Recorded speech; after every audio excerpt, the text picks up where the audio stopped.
Bonjour à toutes et à tous, soyez les bienvenus dans l'hebdo de la ville de Valenciennes. Voici les titres développés dans cette édition.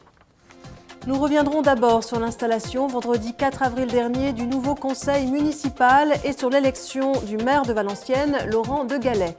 Puis nous sommes allés prendre la température du côté de la braderie de printemps qui s'est déroulée en centre-ville vendredi et samedi. Enfin, nous vous parlerons d'une star locale, Monique Montfort, qui pendant 31 ans a tenu le Clair de Lune, un lieu de convivialité essentiel pour le quartier de la place de la Barre et surtout de lien social. Vendredi 4 avril, donc, le nouveau conseil municipal élu, la liste Valenciennes pour vous, avec vous, menée par Laurent de Gallet, s'est réunie pour s'installer dans les sièges du conseil et élire le maire de Valenciennes. Sans suspense, c'est donc Laurent de Gallet qui s'assoit dans le fauteuil du maire avec 33 voix pour et 10 votes blancs. Il a reçu l'écharpe tricolore des mains de Dominique Riquet. Dans son discours, Laurent de Gallet a rappelé et insisté sur son intention avec son équipe de travailler de manière collective avec les Valenciennois. Le maire fraîchement élu a choisi 12 adjoints pour mener son programme à bien. Arnaud Lerminet, expert comptable de 50 ans, 3e adjoint, est chargé des finances. Gwendoline Desforges, mère au foyer de 39 ans et 4e adjointe en charge de la petite enfance. Armand Haudegon, avocat de 48 ans, 5e adjoint, sera responsable du personnel. Isabelle Dezoil, 49 ans, 6e adjointe à la cohésion sociale et au logement. Aurore Colson, 8e adjointe de 39 ans, sera en charge des seniors. Hervé Mormentin, 9e adjoint de 42 ans, se trouve en charge des travaux. Et enfin, Maryse Dumortier, 12e adjointe, déjà présente dans l'équipe de Pierre Carousse et d'Olivier Marlière, aura le protocole militaire et l'état civil. Voilà donc pour les nouveaux venus dans la majorité. Devant eux et issus de la majorité précédente restent donc Guy Marchand à l'urbanisme, au commerce, à la construction de logements et au développement économique. Geneviève Manarino sera désormais à la culture, à la jeunesse et aux affaires scolaires. Patrick Roussiès prend le développement numérique et durable. Ils sont respectivement 1er, 2e et 7e adjoints. À noter que Matteo Gualano et Daniel Ferté, anciens conseillers municipaux délégués, deviennent cette fois-ci adjoints au maire, l'un à la proximité, vie des quartiers et au cadre de vie, et l'autre à la vie associative et à l'événementiel. On écoute tout de suite Laurent de Gallet, nous l'avons interrogé sur cette équipe qu'il a choisie et sur son programme. On m'a tellement reproché de ne pas être légitime en 2012 après avoir pris la succession de Dominique Riquet, alors que j'avais la totale confiance des élus municipaux et donc forcément une légitimité. Voilà, aujourd'hui ça a une saveur particulière parce que c'est la voix du suffrage universel et à ce titre-là c'est incontestable. Alors est-ce que vous pouvez nous dire quelques mots sur cette équipe que vous avez constituée? Elle est à votre image?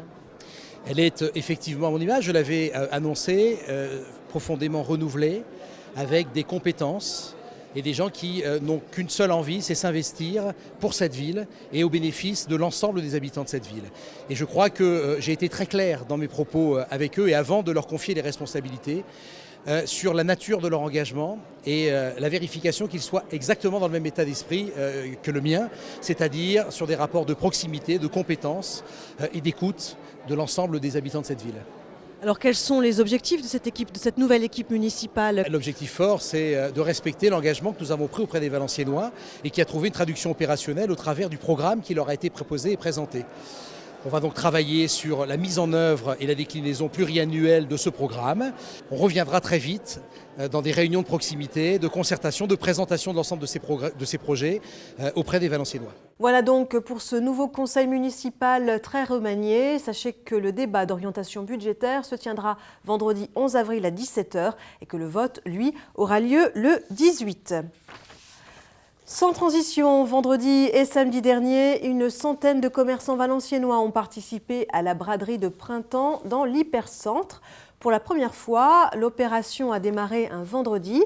Ce sont surtout les enseignes de prêt-à-porter qui ont déballé sur les trottoirs leur collection de l'année dernière.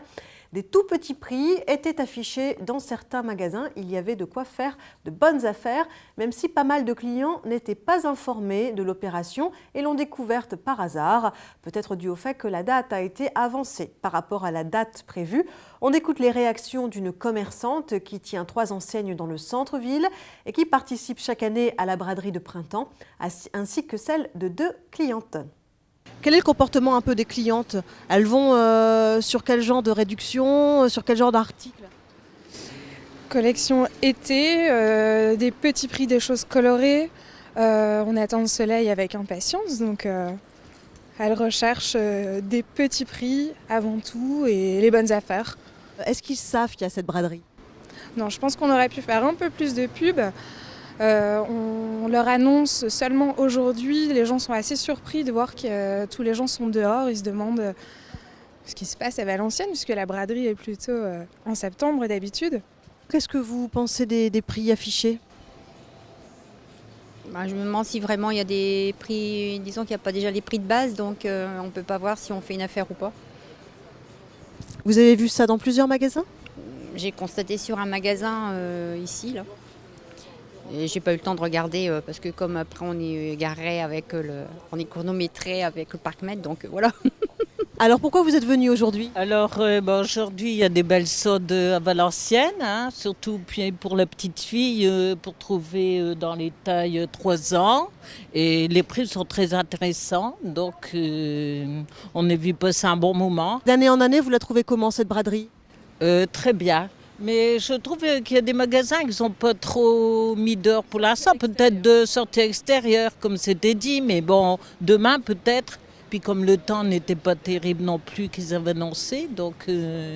Mais sinon ça va, on va passer un bel après-midi. Voilà, et on rappelle que cette braderie est une initiative des boutiques de Valenciennes. Et direction maintenant le quartier de la place de la Barre. C'est dans ce genre de petit quartier que des lieux de convivialité deviennent très vite des lieux phares de rencontres, d'échanges et de liens sociaux. C'est dans ce microcosme de la place de la Barre qu'une femme a tenu pendant 31 ans un rôle fondamental. C'est Monique Montfort, la tenancière du café du Clair de Lune, présidente du comité des fêtes de la place de la Barre. Aujourd'hui, Monique a 65 ans et a cédé son fonds de commerce. Pourtant, elle tient à poursuivre ses activités au sein du comité des fêtes, car les aînés, comme elle dit, en ont trop besoin. Entourée de ses clients devenus ses amis, de ses amis devenus ses clients, des bénéficiaires du comité des fêtes et des repreneurs, Monique Montfort a répondu gaiement à nos questions. On écoute son témoignage. Parce que j'ai donné, je suis fatiguée, j'ai l'âge de la retraite, je vais bientôt sur 66 ans et j'ai envie de me reposer et essayer de voyager si la santé me le permet. Alors, mais par contre, vous voulez continuer le comité des fêtes? Tout à fait, oui, parce que j'ai eu l'opportunité de trouver un logement dans le quartier, donc je suis contente de rester dans mon coin et je continuerai le comité. Comment vous venez en aide aux personnes âgées? Alors parce qu'on fait des animations, on fait des repas, on fait une ducasse, une brocante pendant toute l'année. Et avec tous ces bénéfices, on offre des colis aux personnes âgées, aux nécessiteux du quartier en fin d'année. Alors parlez-nous un peu de ce lieu, c'est un lieu de vie, c'est quoi? C'est pour les matchs de foot? C'est la convivialité, le quartier. En fait, on fait un peu de social. On fait le maximum pour dire de leur rendre service avec la parole. Parce qu'il y a beaucoup de gens isolés, puis qu'ils aiment bien se réfugier ici pour discuter. Du coup, que va devenir le Clair de Lune? Que va devenir le Clair de Lune? J'espère que mes repreneurs, ils feront les mêmes activités, ils veulent même me rembaucher. Alors là-bas, on verra. Je viendrai les aider quand même parce que ça va me manquer beaucoup. Et on lui souhaite bien sûr une bonne retraite et de beaux voyages, elle le mérite. Et comme chaque semaine, voici quelques idées de sortie pour votre week-end.